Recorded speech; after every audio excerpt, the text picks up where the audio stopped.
This is the Self-Taught or Not podcast with Dylan Israel and Eric Hanchett, where we teach you the do's and don'ts of software development from two software development professionals, one self-taught and one not. Hey guys, before we begin the podcast and talk about the 10x developer, I just want to let you guys know I have a new course out. It's called Vue 360. It's basically a comprehensive course that gets you from being a Vue newbie to Vue expert. I'm really proud of it. So if you guys are interested, go to course.vuecourse.tech. I'll make sure it's in the show notes. That once again, it's course.vuecourse.tech, and you too can become a Vue expert. Thanks. Now on with the show. Hey there, guys. So today we are going to talk about coding faster, productivity, the 10x developer, and basically skills that you can use just to become a little bit of a better developer and stand out from the crowd. And as with me, as always, is Dylan. What do you think? I like it. Now, I will say that sometimes the sort of meme that goes with the 10x developer is that like you really can never go fast enough. That once you're a 10x developer, they want you to be a 100x developer. And so a lot of these items we're going to go over, start talking about some of the best items that you could do to speed up your development process, but don't stress yourself out about it, I guess is what my point I'm trying to make. Yeah, that's a really good point. I think people, especially new developers, it's pretty intimidating to know that there are people out there that can be twice as productive as you, if not 10 times as productive as you. So let's explain that concept for people who have never heard of this idea of the 10x developer. So you may have seen on Twitter recently, if you're on the Twitter sphere, there's been a lot of criticism of this idea of 10x developer. But basically what it is a 10x developer is an individual who's thought to be as productive as 10 others in his or her field. The 10x developer would produce 10 times outcomes of the other colleagues in a production engineering or software design environment. So essentially, it's almost like a myth. There's these people out there, we think it might be a myth, let me explain that just are super duper productive, that if you take an average team and you have one of these mythical 10x developers in it, they're going to do a really good job. They're going to be able to knock things out much quicker than everyone else, and that they're 10 times as productive. And I was researching this podcast, I was trying to figure out where this idea came from, because I remember all the way back in my college days, people talking about this 10x developer, and it actually does come up from a scientific study in the late 60s, early 70s, and it's been like reproduced a few times. But essentially, they studied like hundreds of programmers, and they looked at the productivity of some of them versus others, and they were trying to see like if there is such a thing as a 10x developer. And Steve McConnell has written about this, and what they found is the modern day view of it is that there are definitely programmers out there that are orders of magnitude differences among programmers. Now, it's hard to say if that's 10x or what that is, but there seems to be, and it's a general consensus, there seems to be developers that have magnitudes of differences among the programmers when you're talking about productivity. Now, the original study in the late 60s, it's been peer reviewed. There has been variants, and people have criticized the original study. So there is some criticism behind it, but it seems to be the general consensus that there is people that are better programmers, that are more productive, that can be magnitudes better. What do you think about that, Dylan? I've actually experienced this at a workplace of mine, and not to like say like I'm the best or the greatest, but sometimes you have team members who aren't familiar in technologies or maybe a little bit more junior in their career. And at the time when the project I went on, we had about 5 consultants, and I was sort of the first in-house dev hired.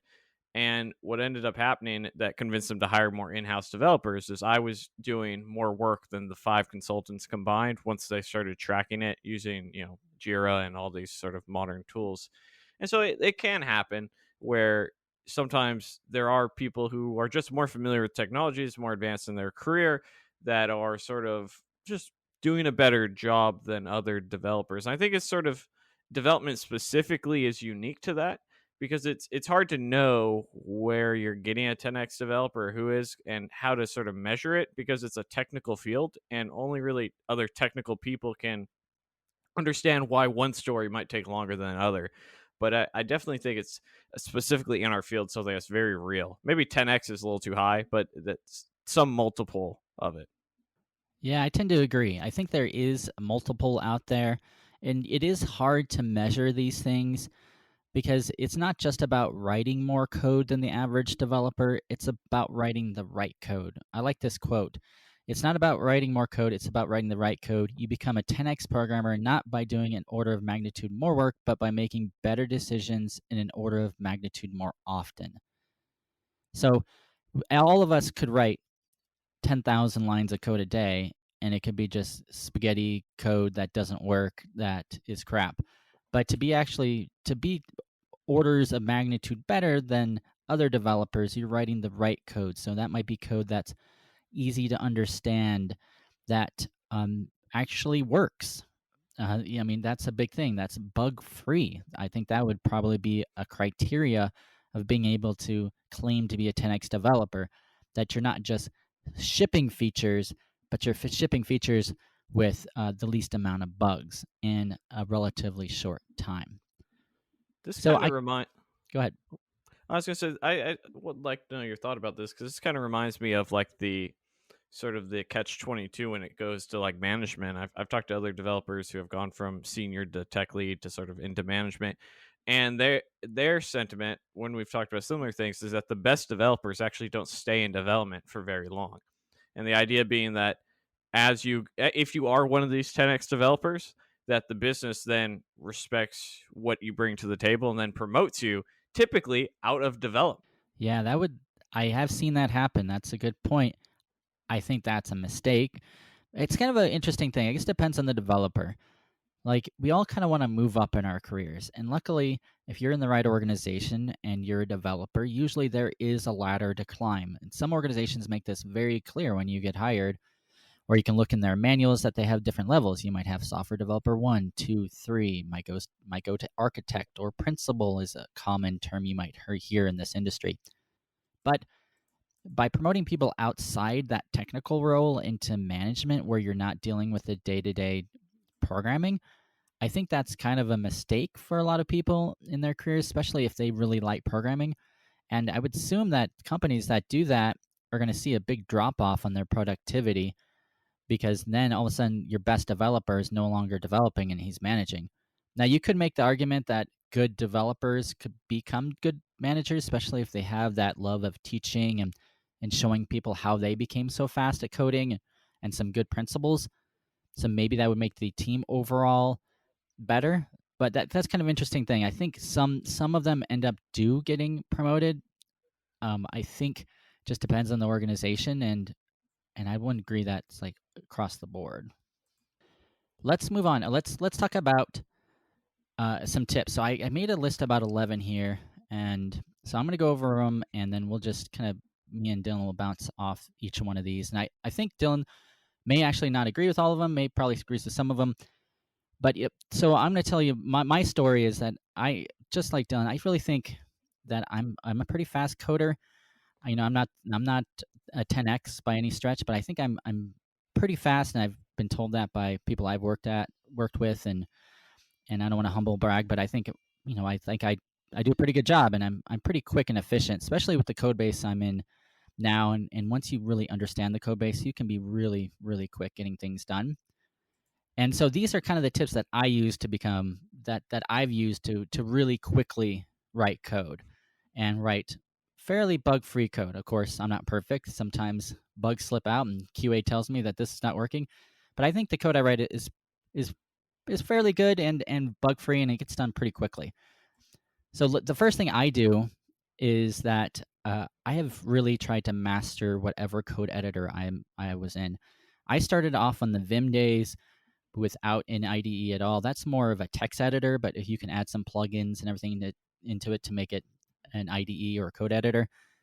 And so by learning the key bindings, some common ones are like easily search files, easily be able to jump from file to file, being able to use extensions like snippets or plugins are really important too. And touching the mouse. Like, I think right when I started really deep diving into development and programming, my goal was like, can I go through the code base really quickly, open the files I need, and just avoid touching the mouse? Because every time you touch the mouse, it just adds seconds. What do you think, Dylan? Yeah, so I mean tend to agree with knowing your text editor inside and out, and extensions I think are a huge thing, and not just even like snippets, just actually adding items that are going to stop you from making bugs. And we've done a whole episode on that, but about VS Code extensions, which I encourage everyone to go and watch. But just things like my personal favorite is just putting a spell checker in my code, or the bracket pair colorizer to add contrast so that I can see things quicker and easier. I don't necessarily agree about um, that you need to go and not touch the mouse because it adds seconds on. I I don't think. I mean, sometimes there's this image people have where you're just like hacking shit out, where you're like that hacker sitting there, and there's that matrix green on the black background. You just tap tap tap tap tap tap.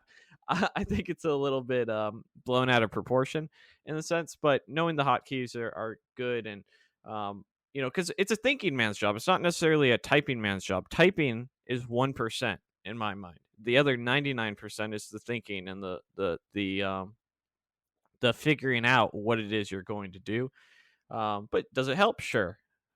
I think it's muscle memory more often than not. Just being able to understand, like, how do I quickly open up a file? How do I quickly go to the end of the line? How do I go to the beginning of the line? How do I go to the end of the document, to the beginning of the document? How do I quickly search the document? Like, those things, once you get that muscle memory down, and that's what Vim really teaches you, and I think you can do most of that just with out-of-the-box Visual Studio Code as well. But once you got that muscle memory in place, it shaves seconds off every time you jump into a file and you need to do something, because you're just a little bit quicker and you can get to the line you need to get a little bit faster. And one thing I realized, when I was in college, I remember writing papers. As we all know, even in high school, you tend to write tons of papers. And I remember being with the students that didn't know basic things like how to do Control C or Control V, how to copy and paste using the keyboard, how to go to the top of a document, how to use page up and page down, how to highlight and delete things, like all those little things that I think you and me probably take for granted now. If you don't learn those things, and how to like not use your keyboard for everything, using the hotkeys and shortcuts, and not having to use not your keyboard for everything, but not having to use your mouse for everything, it just takes time off, and those little things add up after time. Now, I'm not saying you never have to use the mouse, as Dylan pointed out. That's maybe too extreme, but if you can get good without touching the mouse at all, it definitely will help you save you time. I really like. I want to mention one more thing about snippets. This is something I've really started getting into, because if you know how to like create a file real quickly, just type in, for example, snippets are a way to just type keys on the keyboard, like you would type a phrase in, like a-comp, and then you hit tab, and then it fills in the rest of the components. So if I'm creating a component in Angular, I open up a new file, create a new file, I type a-comp, I hit tab, and then it fills out the rest of the file for me. So that way I don't need to add in all the boilerplate code. So it's things like that can really just speed things up. I think we're also familiar with Emmet. Like VS Code has this plugin already built in called Emmet. So instead of having to write in tag, bracket, HTML, / end bracket, div, / div, you just type in dot and the name of the class, hit tab, it makes a div for you. You can do li and then bracket times the time symbol 3, and then or .ul 3, and it creates like an unordered list. So things like that can just really speed things up. I've noticed recently too, when I watch really good developers and programmers on YouTube, they move blocks of code so easily. There's a way in Visual Studio Code I've seen Dylan do this too, which I'm impressed with.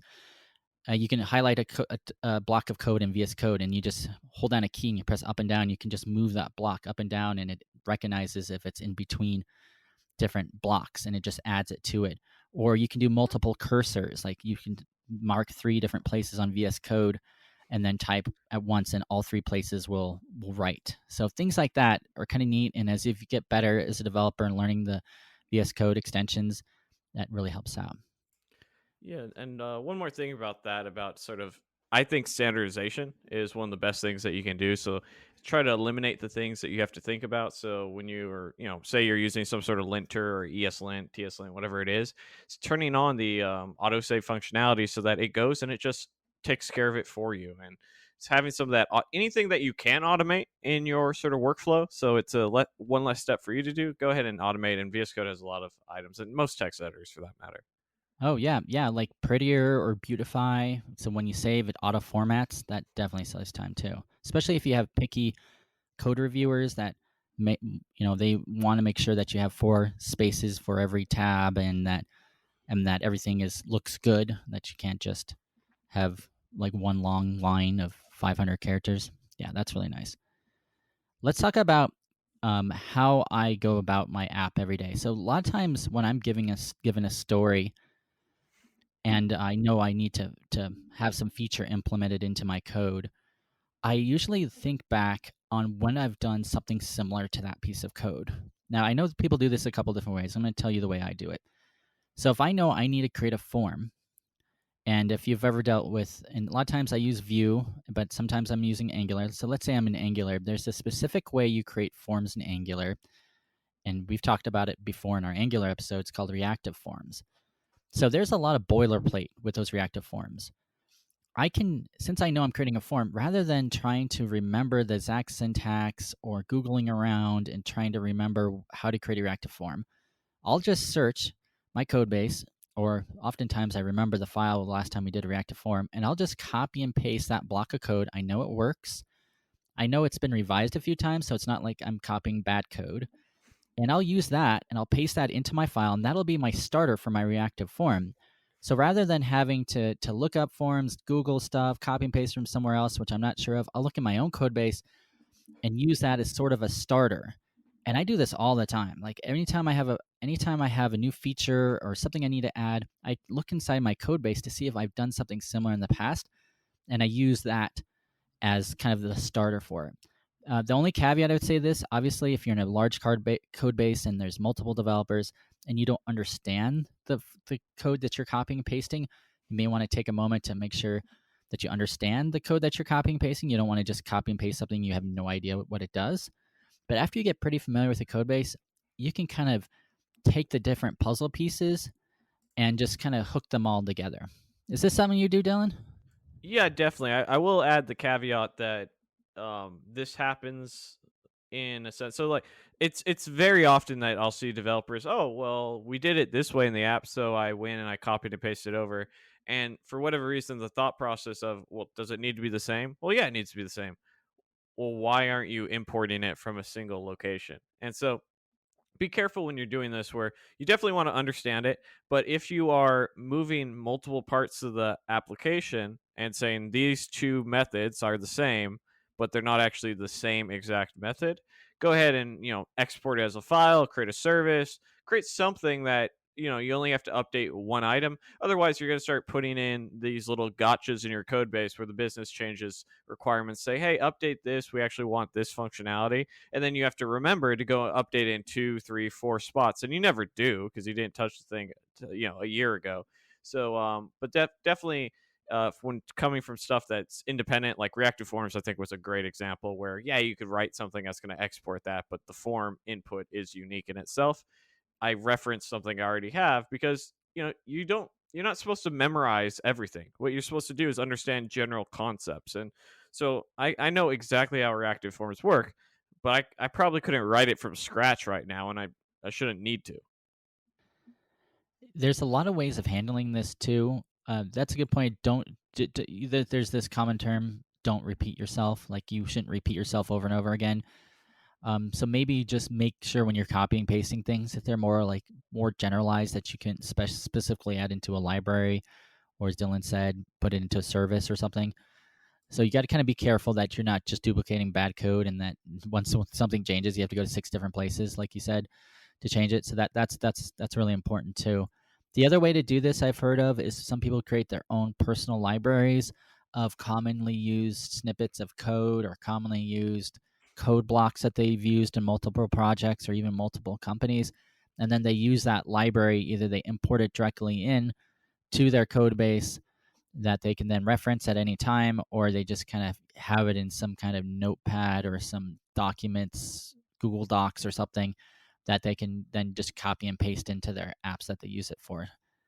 So it does take a little bit of skill to do this, like I said, to know when, if this should be, as Dylan pointed out, if this is something that you should kind of abstract out into its own class or own thing that can be shared in multiple places, or if it's something you can easily copy and paste. Let's talk about CLI tools. So most of our frameworks, especially as web developers, we're going to be using command line tools.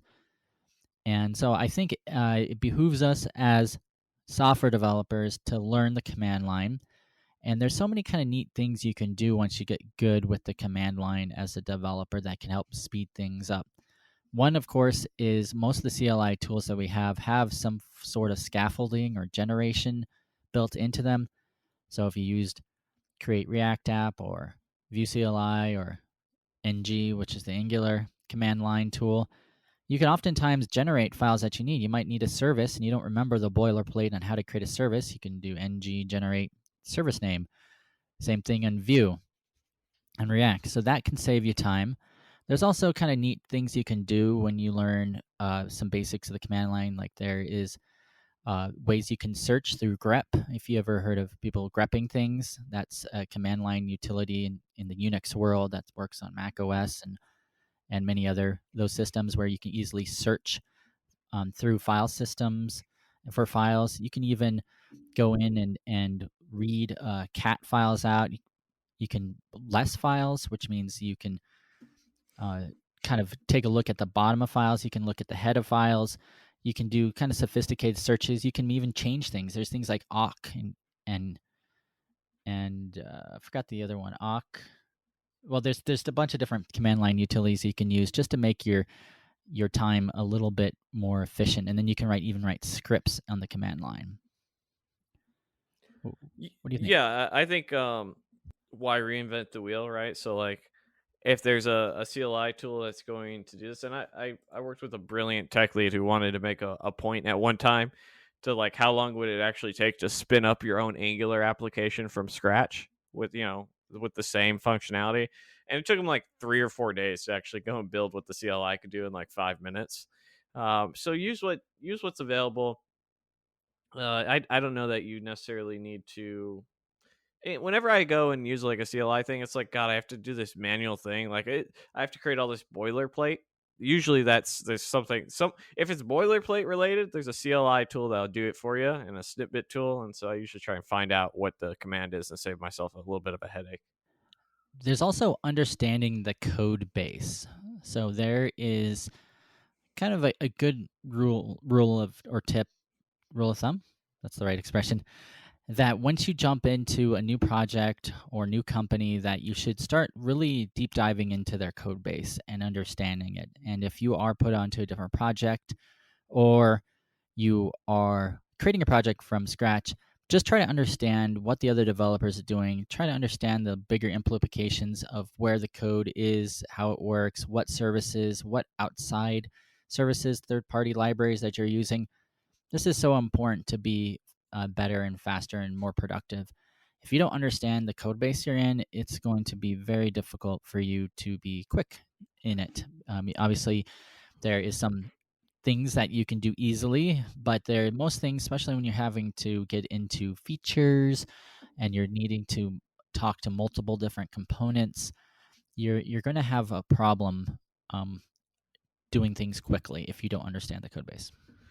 Yeah, and this is one of the items I think people don't respect enough. What it like for instance, I've been working in the same code base for about a year, and it's a little bit jumbled at times. So I know sort of the quirkiness that goes along with it, and like, oh well, it does this because this is how it was written, this is why, and this is how we can fix it. Well, if you're to throw a new developer in there, you're talking about like a day of just sort of diving into the code base to get to that point, if they ever get to it, depending on how crazy it is. And it's kind of hard for the business. I don't know if businesses value that as much as they should from one end. But I think it's a good thing to have if you can keep a developer around, because the average developer stays at a role for a year and a half. And so understanding the code base is going to be one of the items that are going to make you probably, of all the things we've talked about so far, the most important one in my eyes. Yeah, for sure. Just being able to jump into a code base and understanding it is extremely important. I think it also comes with experience too. So newer developers are going to take a lot longer to jump into a code base and understand what it's doing compared to senior developers. So I would expect someone like Dylan to jump in a code base and be much quicker than someone who just came out of a coding boot camp. Because in addition to not understanding the code base, someone from a boot camp may not understand, going back to the Angular example, they may not understand what a service is. They may not understand DOM manipulation, or they may not understand certain parts. Like they don't even understand the fundamentals of the things they're looking at. So that takes even longer. Let's talk about breaking things down into smaller parts. So, and by the way, sorry for if you guys heard in the background, I had a visitor come into my office. So I apologize. Get the belt, Eric. Get them. All right. So this is kind of interesting. To break things into small parts. I think when you get really good at coding and you become really fast at coding, you really have. This is an important skill: is to take a look at whatever feature or problem that you have, and break it down into smaller parts. So the example is like if you know this feature is super huge and has a lot of complex and moving pieces, see if you can take the easiest piece and break it out into its separate into something separate. And in this case, if you're in a company that uses Jira or Stories or some kind of Kanban board, then you might take a larger story and break it up into different tasks. That's typically what you do in a lot of companies. And then what you do when you get one of these tasks is you try to take the one. There's a couple different ways you can do it. You can take the task that's maybe the easiest to do first, and that you can build some momentum on. So sometimes I do this in the morning, like, I'm kind of tired, I'm a little groggy, just got up and I'm just kind of deep diving into a code base. So rather than taking on something really difficult that's going to take a lot of brain power and thought, I might just do like a simple form or something I know I can knock out maybe in a half hour. And I start with that, and then I know I took that little piece off the plate, and now I can work on the other pieces. And so if you can kind of take small pieces out at a time, you can kind of build momentum. And once you get one thing done, you feel good about it, you can bring it to the next thing. There's also this idea of eat the frog. And I'm probably butchering this, but eat the frog is what I feel like it means is that just do it. Like don't try to distract yourself. Don't wait 20 minutes. Just whatever it is, just go ahead and do it. Don't leave any thought to it. You have the small piece you need to get done, just start on it right away. And it might be the hardest thing. You can also have that thing where maybe if you want to start something, just do the hardest part first and then do the easier parts later. Yeah, and How do you one thing with sort of breaking this up into smaller parts, I think it becomes easier and easier as you gain some experience. I think this is a terrifying thing for junior or aspiring developers.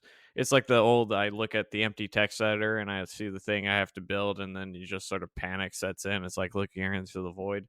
But as you go and you're at a junior or senior level and getting going, I mean you should be breaking out. You should be able to look at a problem or a potential feature and say, hey, okay, these are the moving parts. How do I tackle the moving parts? And one thing I think that helps, and some people don't necessarily like test driven development, but if you go and write a test suite of how each one of those small parts is going to work individually, you'll start to get the juices flowing a little bit if you're really struggling with breaking that out.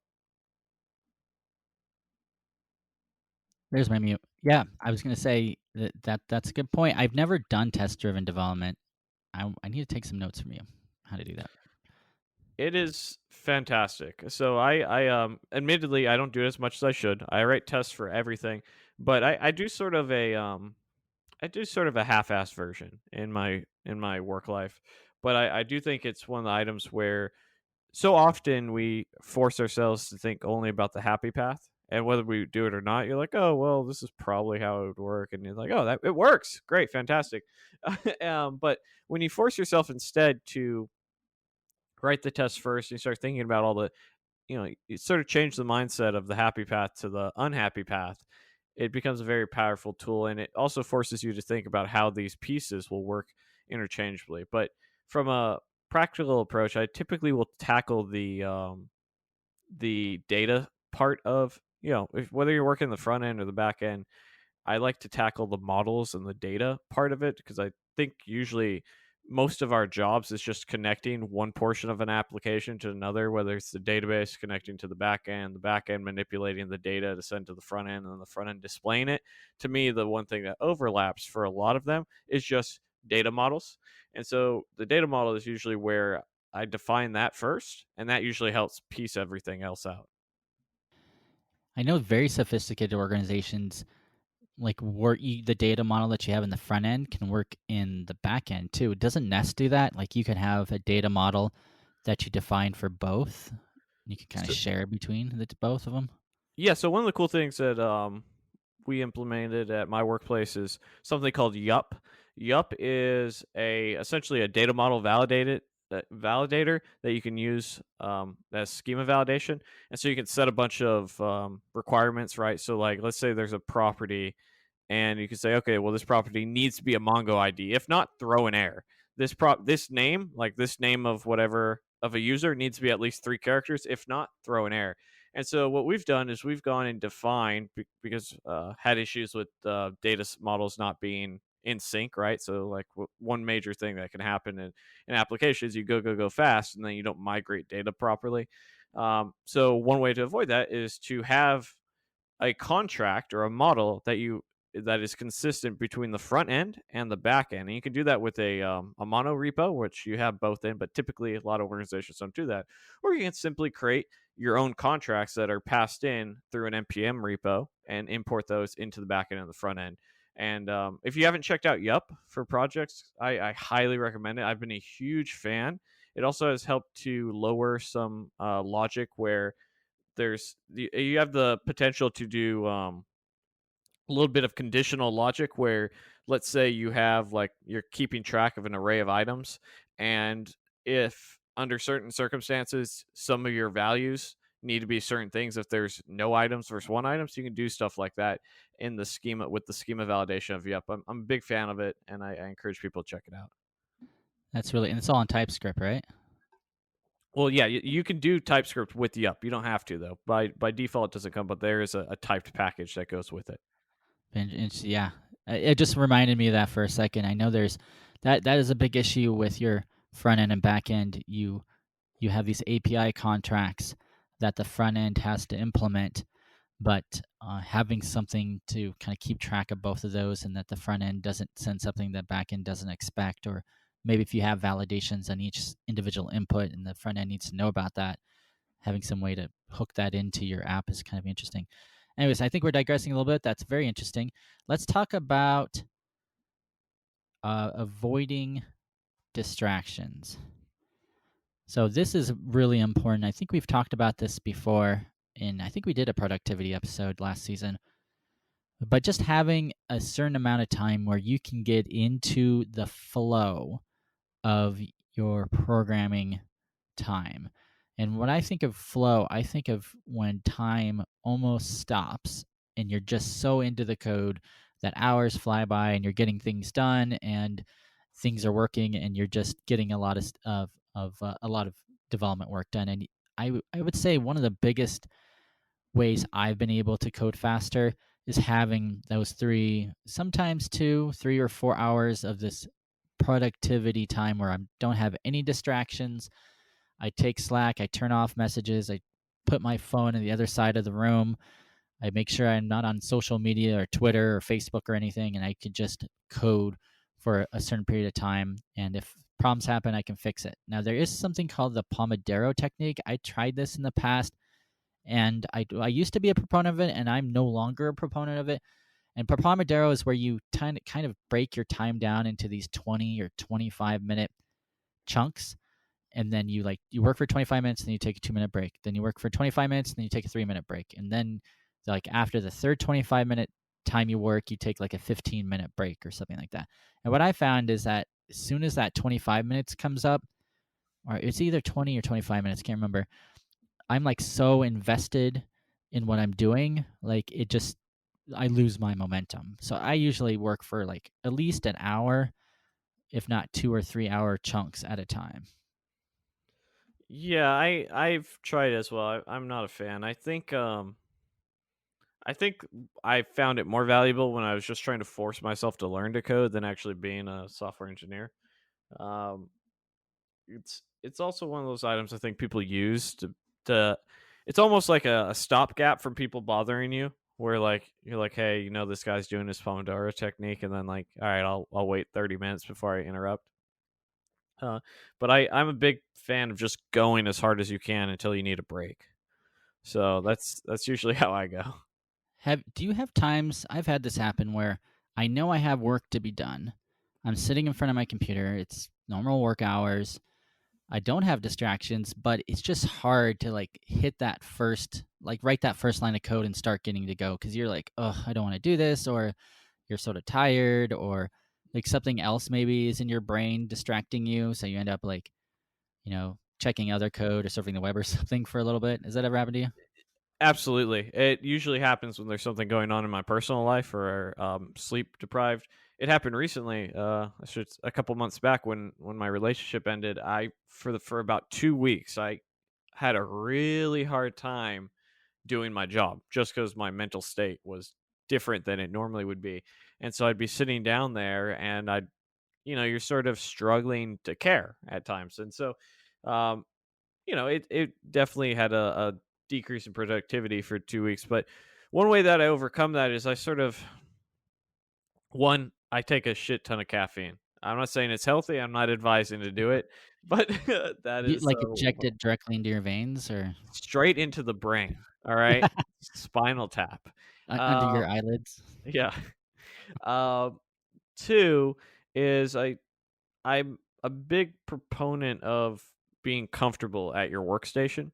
And so, you have these things where standing desks help, where now I don't want to sit, I want to stand because of morning, or vice versa. Having multiple monitors, having a keyboard and mouse that works for you, and not just using the one that the business gave you. Having an armrest, a comfortable chair, all these things to sort of make it easier for me to be more comfortable in my workstation. Having a workstation, having a place where this isn't where I go and play and eat dinner at and all this other stuff. This is where I work. This is where I do these things, and setting that environment. So I do it. But yeah, I have had those issues, and oftentimes it's trying to get the energy levels up and trying to solve what other issues are in the background. Meditation has helped for me as well on those days where I reflect for 20 minutes, 10 minutes, whatever it is, and then it helps me to be like, okay, I take a walk. Sometimes it's restlessness taking a walk. So it really depends, but it definitely happens to, I think, the best of us. Sometimes I'd like take a walk too. That's like something that I like to do. Like maybe if I get on my computer at the beginning of the day, I know I got a project done, but I'm just like feeling sluggish or just I can't mentally focus. Maybe I'll take a walk for 10 minutes, 15 minutes, just kind of clear my head a little bit. Sometimes we're all working from home right now, so sometimes just working in a different place helps me too. Like I'll take my laptop and I'll go downstairs and work downstairs on my kitchen table for a little bit or on my couch.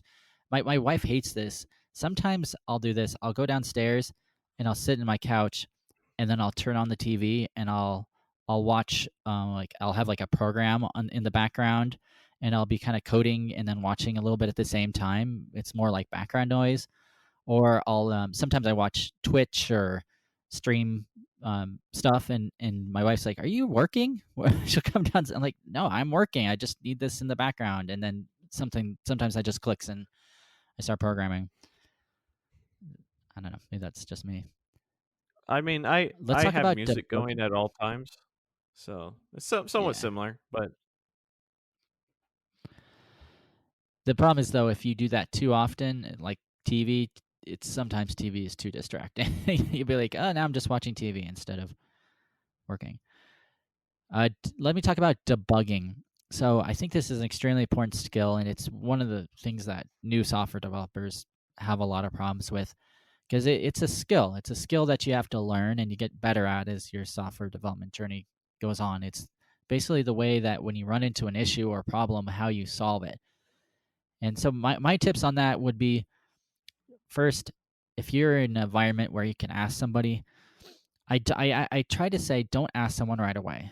So you want to try to figure it out yourself. It's kind of that whole thing about, teach a man to fish. So you give a man a fish, he'll be fed for one day. You teach a man how to fish, he'll be fed for life.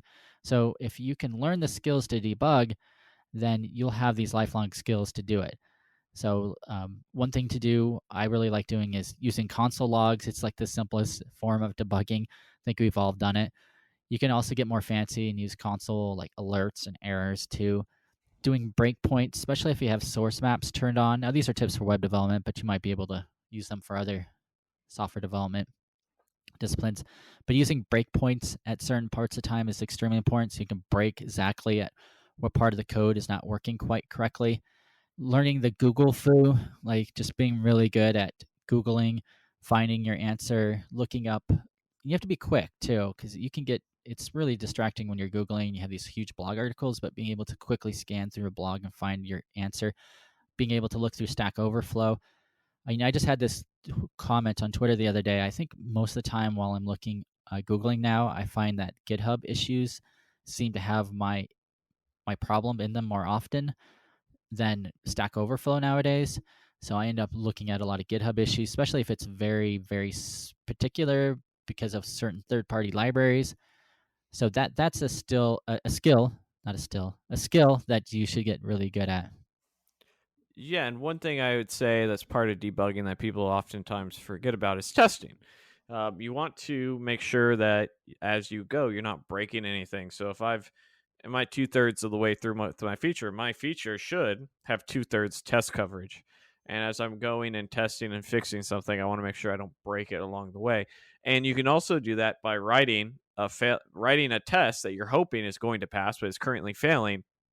So as you go through and you're like, oh, it's finally passing, your feature, you got the solution, and now you can go and look at it and reflect upon it. So something to me is part of debugging as well. There's also the idea, just test one thing at a time. This is really hard for some new developers. They'll just comment out huge pieces of code and then they'll try again and they'll comment some pieces of code. Maybe if you can try to figure out a good system of just commenting one piece of code out at a time, then trying that out, commenting another piece of code, try that out. And you have to have sort of a somewhat amount of discipline, and you gotta not panic. So you should be able to calmly try to figure out an issue, because sometimes this is not uncommon for developers. You might be stuck on something for like hours. It could be days in very rare circumstances. Usually, if you get a certain amount of time goes by, like if you can't figure something out within like a half a day or 2 or 3 hours, you probably should ask someone for help if you have that. Sometimes you don't have anyone that can help you, or they may not know the answer themselves, so they may not be helpful. I think as you become more of a senior developer, you're going to find out that there's nobody else to ask. I don't know if you've had this, Dylan. Like you as a senior developer, you could ask another senior developer, but they may not know either, and they don't have time to research the issue for you. So sometimes you end up having to rely on yourself to figure it out. But don't freak out if some of these problems can take days. Well, hopefully not days, but hours. And then sometimes you have to just shelve it and maybe move on to something else. And then in very, very, very, very rare circumstances, it might have to be, if it's an issue like with the technology, it might be something you have to bring up to your manager and be like, hey, listen, there's this really weird issue, because I've had this happen where like this is a known issue in this package. There's no really easy way to fix it. But we're going to have to either not do this feature or do this feature slightly different. Yeah, definitely. And it's communication is key in any role, and relationships for that matter. A little dating advice for some of you from somebody who's single, so don't listen to me. But the one thing is always, I don't wait hours. I wait 30 minutes. If I can't solve something in 30 minutes, I reach out to somebody, because I'd rather interrupt somebody, get some feedback, who might have an idea, to a solution, or at least point me in the right direction, then go back to it. I think the business would rather have that be a potential plan of action. And if there is an issue with the feature or package, I raise it up and say, hey, this is where we're at. Now, part of your job as a software engineer isn't like you it's not that you can't solve something, it's just the amount of time that it takes. And I think communicating that is just as important. I've gone back to stakeholders or project managers and said, listen, what you're asking for is X, Y, and Z. That last Z takes it from being a 2-day to a 2-week project. How important is Z? And sometimes having those conversations, even when you get stuck on things, saying, hey, I'm stuck on this, I'm nobody else is going to figure it out, it's just me. um, I eventually will figure it out, it's just going to be time consuming. It may be an awkward conversation for you because you're essentially, I don't want to say admitting defeat, but you're admitting a struggle. But those are conversations I think are healthy to have and that you should have, because not everything is, painted in stone. Not everything is. It's all up for conversation. So it's stuff to consider. A good manager too will back you up on that. So if they notice that there is a real big issue, that's not something fixed that you can easily fix by just a quick Google search. There's a fundamental technical problem, then they'll back you up and be like, back you up to business that, yeah, this is a problem. We can't do this. One other thing I just thought of while you were talking, Dylan, is rubber ducking. This is kind of a funny term in software development, where if you have a problem and you're trying to debug it and you can't figure it out, just sometimes talking to someone, even if they aren't as technical as you or don't know the problem as well as you, and just explaining everything you've done in minute detail from start to finish, sometimes will trigger in your own brain of what the solution would be. And also, I've come up with, and one other tip too, just sometimes walking away from a problem that you have, taking a walk, thinking, coming back to it the next day. I think sometimes our brain just refreshes, so to speak. It just gets a little bit of time to rest, and then it'll come up with the answers to the problem that you're having. And you'll be like, oh, I should try this. I've definitely done that. I'll be in the shower the next day after I've been stuck on some sort of bug, and it'll just like pop in my head what a potential problem will be solved. Let's now, we got a few more left. The podcast is getting a little long, so we'll kind of fire through a few of these a little quicker. So I like this idea, and I'm still trying to get better at this, about coming up with a plan. So usually anytime you're in a software development environment, we have this thing's called a software development lifecycle, and that's usually how software gets from our product people to our developers to our QA and out into production.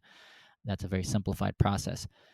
But the planning of any sort of feature is extremely important, and try to understand the technical implementation of that feature is also really important. So trying to take some time before you start a feature to understand how you're going to implement it is really important. And sometimes this is built into kind of the agile manifest that we do, the agile methodology, I should say, where you create user stories, and as part of the perspective as a user, it gets kind of sent down to developers who write tasks and kind of write the how of how those user stories are going to work. So that helps, but really just understanding what you're going to do to fix the problem, and even sketching it down on a piece of paper or using a wiki to sketch out the pattern is good. We have an architect at my company, and I've worked at other companies that have an architect that's really going over the end-to-end solution and using things like UML diagrams and other pretty pictures, we call them, just to see how this feature will work, not just the front end. But it's also important, if you're working on the front end or you're working on the back end, that you kind of sketch out for yourself how you want to architect it. Do you want to split this component up into this feature into 4 different components? Are you going to need a service? Like, once again, if going back to Angular, or if you're using React, like, are you going to use your own custom hooks for it? Or if you're in Vue, are you going to use some custom directives? Like, trying to think beforehand before you start programming is a great skill to have. It might be more upfront work, but it'll actually help you in the long term. Yeah, and I think this is something a lot of people just get to going and writing code because they're like, oh, feature, feature, feature, fast, fast, fast, fast, right? And the stress of all that, because it can be, there's always going to be people above you wanting stuff, and you want to give him to them, and it's nature of the beast. But sometimes take a moment, not sometimes, always take a moment and think about how things are going to work together and how you're going to build it properly so that you're not fixing it and putting potential issues in the future that you're going to need to then solve. Do you sketch out your features somewhere before you jump into like front end code, or do you already have an idea in the back of your head? It depends on the complexity. So if it's a larger feature, then yeah, I'll typically just in a document it might be a text editor where I'll just have some comments where I'm like, okay, this is gonna go there, and then I'll like make a little arrow. This will connect to this will connect to this, and those will connect to that.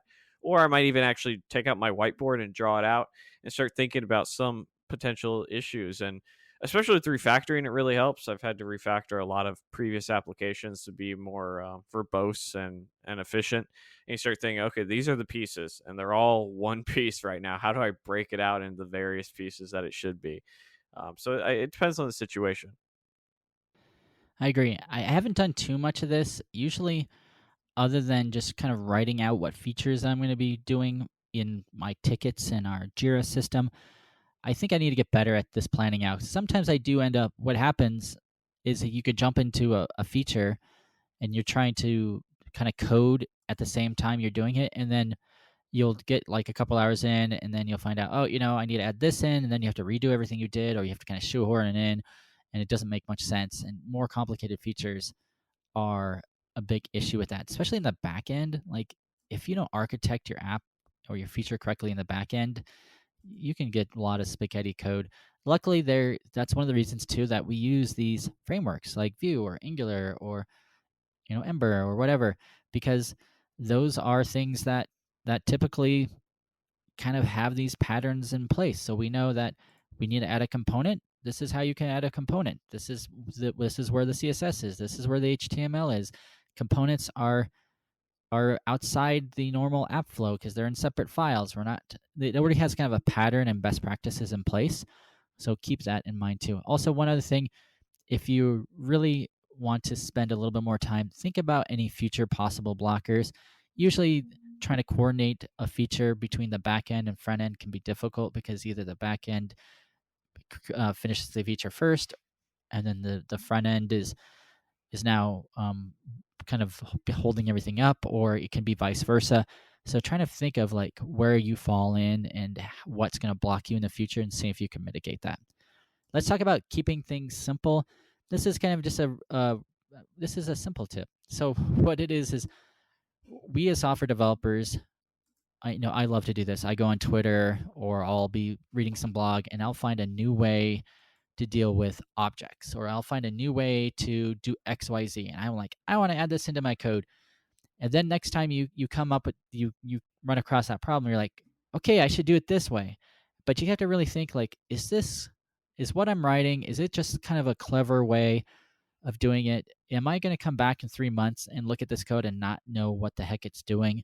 If I just added in a couple of more lines, would it make more sense? And ultimately what you want to do is write code that's readable and that you don't have to do a bunch of research to figure out what it did. So if you have this really clever one-liner, but you could have put it in 3 lines, that's not a good thing, because you're eventually going to have to go back to that code and maintain it. And if you don't know what it's doing, that's going to hinder you.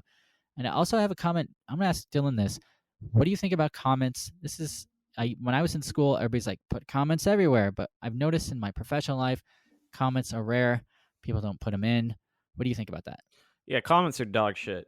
So it's generally speaking, if you're following good, clean code practices where you have self-documenting code, 99% of the time, the reason you have to put a comment in is because your code isn't readable. So by changing the method names, by changing the variable names, by making your code more readable, you typically eliminate the need for a comment. And not only do you eliminate the need for a comment, you then eliminate the need to update a comment whenever that method changes. So the comments then become misleading. So I remember the same stuff in school. Generally speaking, comments are for bad code. And if you don't understand what the code is doing without comments, you need to look and see maybe how to make it more understandable.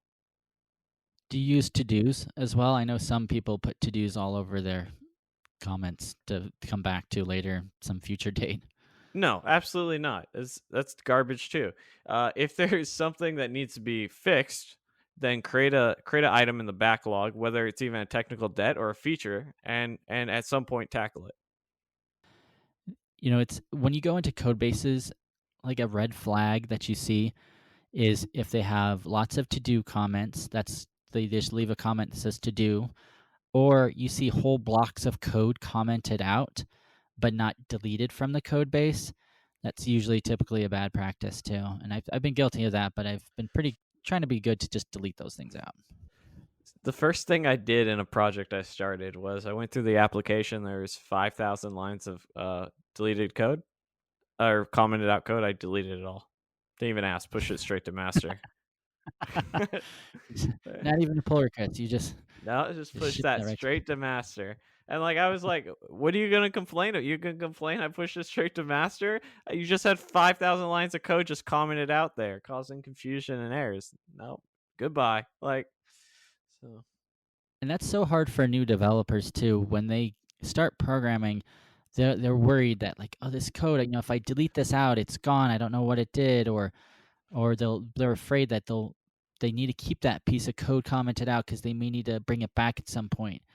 But I mean, the reality is like we have version control systems. You could probably find that code somewhere, and if you really need to keep it, you can copy and paste it into your own notepad. But I've had that feeling like when I was first starting out, I was like, I can't delete this code. I just have to comment out once if we need to get it back. Maybe it's yeah, just that's but the mindset. like the commented code isn't being used because it's wrong or incorrect. So like you don't need to have it as a reference point anyhow because it's wrong, and so you just get rid of it. I know some coding standards too that you have to. I've been at some companies that they made you put comment blocks in front of every method just so you can explain what that method does. So your company may vary on what they think about just normal comments, but I tend to agree with Dylan and all that. The last thing I wanted to say is you got to get good at reading documentation. This is a skill just like debugging where you need to be able to look at the official documentation or any sort of documentation and try to read it. And this is going to vary between different apps you build and different technologies. Some of the documentation is going to be really well written and have great examples, and some is going to be not so well written. But to be able to quickly scan through documentation, find the thing that you need, and be able to implement it is really important. And even being able to look at kind of bad documentation where you just get like they just pulled it out of the code somewhere and they have no examples and try to at least understand a little bit of how you can implement that is important too. I will say I really appreciate good documentation. If you look at the Vue official documentation, that is excellent with excellent support and excellent examples and tutorials. And we've talked about this before, the Angular documentation, not so much. But even on the ones that aren't great, just trying to understand it enough so you can pull things out of it and put it into your own code base and try to understand what it is kind of a skill, and it's something you need to get good at to become faster at programming. Yeah, I mean, we could shit on every documentation out there for the most part, but generally speaking, I mean, it's the go-to line of truth, really, at the end of the day.